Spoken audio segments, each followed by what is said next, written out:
The trouble is our perspective on God is limited. Like we think we know a lot, and we do know a lot, but we only know a piece of it. So the story of the elephant, the blind man and the elephant, goes something like this. There were 4 blind men. They couldn't see, and so the only way they had to experience the elephant was to go up to the elephant and touch it. So one of the blind men was at the back of the elephant. There you see him there, hanging onto the tail, and he goes like, oh, this is kind of like a brush. I guess we could do calligraphy with this. Yes, this must be a brush.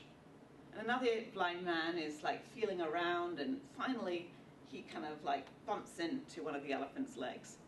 And he goes, ah, a column, a great huge column. An elephant is a column. And yet another of the blind men bump into the stomach of the elephant. And they realize, because they bump in and then they move to the side and try again, and they bump in and they move to the side and they try again and they bump in, and they realize, I've reached this humongous wall. Maybe this is the Great Wall of China.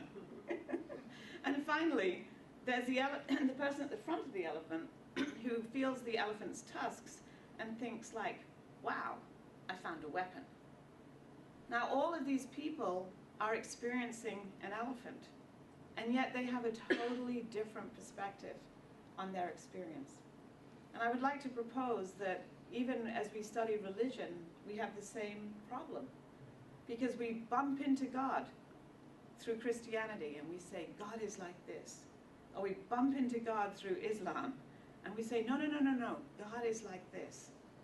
Or we bump into God through Judaism and we say, no, absolutely, God is only like this. And this is the problem, because the blind men bumping into the elephant were like, God is only like this. God is only like a brush, because that's all I can feel and know to be true. And so through our own faith tradition, we say, no, no, no, God is only like this. And I think what Father Moon wanted to do was just kind of explode it all. In fact, he wanted to take the blindness off us so that we could actually experience the totality of God, and experience God in a much bigger and wider and broader way, because we could know God in a different perspective. Now, why is this important? Well, it's important because we need to know God so that our lives can be guided by God. You know, in Psalm 32:8 it says, I will instruct you and teach you in the way that you should go. I will counsel you with my eye upon you. Isn't that beautiful? Like, God does not have a one-size-fits-all approach to you. But he says, I will counsel you with my eye upon you, upon what you need, upon what will make you happy. You know, if you think about your lives, I'm sure many people have many opinions about what you should do with your life.